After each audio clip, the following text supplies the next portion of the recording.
this is your first home or just your first home in a while, it's a good idea to take a deep breath, step back, and be as logical as possible with your strategy.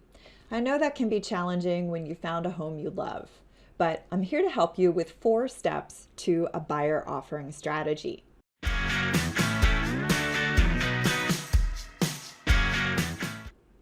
Now, you're off to a good start in that you're working with a real estate professional. Their expertise is going to go a long way in helping you understand the current real estate market, looking at up-to-date comps, applying that info to your specific property, and personalizing the deal. So let's take it one step at a time. Step 1, understanding market conditions. We're talking about things like inventory levels and market demand.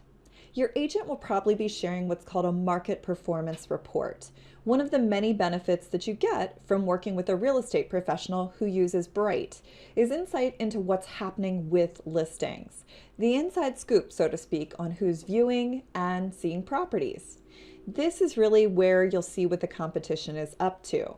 You'll want to get a feeling for how much inventory is in place for competitive listings, properties that buyers who are looking at your property of interest are also looking at, how many other buyers are looking at those properties, and how long those listings are staying on the market before going under contract, among other things.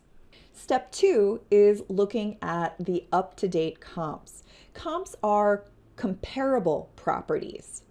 They'll be a little more apples to apples in terms of property condition, numbers of beds and baths, size of the lot, those sort of factors. This is where your agent will help you drill down and see the specific individual properties in question. You'll be able to see details in terms of condition and other things like features and amenities. You'll look at what's active competition for your property of interest, what's already gone under contract, and what's sold recently. The recent solds are really interesting as they're going to give you things like a list price to sale price ratio. That'll help you have an understanding of where you'll likely be the most successful with your offer. And your agent can also give you the inside scoop on any seller concessions for those recent solds that may impact your picture of that sold information. Step 3 is going to be applying this information to your specific listing. So what's the days on market, for example? That's how many days the individual property has been actively marketed, sent to public websites, been available for showings, etc.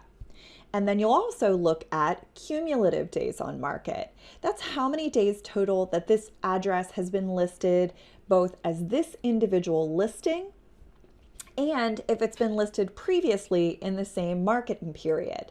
How does that compare to the average? Has the property just hit the market where the buyer may be holding out for a strong offer? Is it statistically likely to be going under contract soon?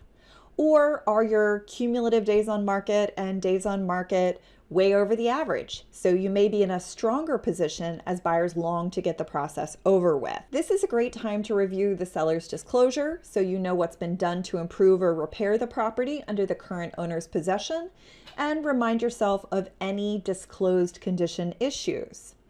This is also an important time to resolve any questions that are weighing on you. Your agent can help you with asking things to the sellers like why they're selling.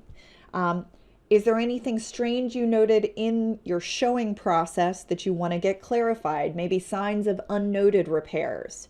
You could also take this opportunity to check for any building violations, noise complaints, crime rates, run a Megan's Log search, research more fully the schools in the area, if any of those are factors for you.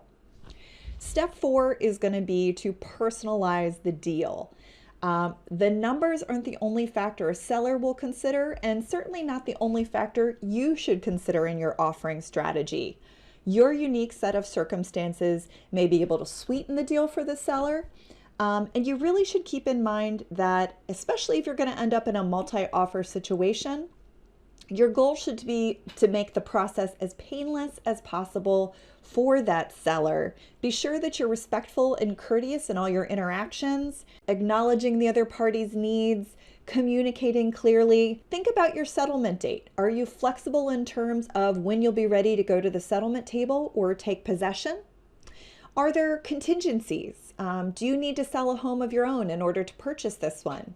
Will you require a home inspection? Will you need a mortgage and have to wait on final approvals?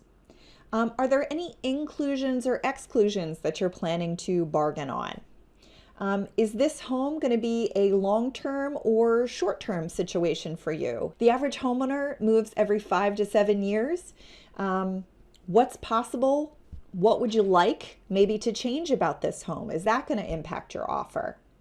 And consider making a personalized letter part of your offer. Let the seller know what drew you to the home, be genuine, and tell them about the life that you hope to live there. And finally, bottom line for your offering strategy, what can you afford and what's it worth it to you to get this property? I hope this has given you something to consider. If you'd like to see more content like this, give us a like on YouTube and feel free to share it. Subscribe and hit the bell so you never miss new videos. Thanks for watching.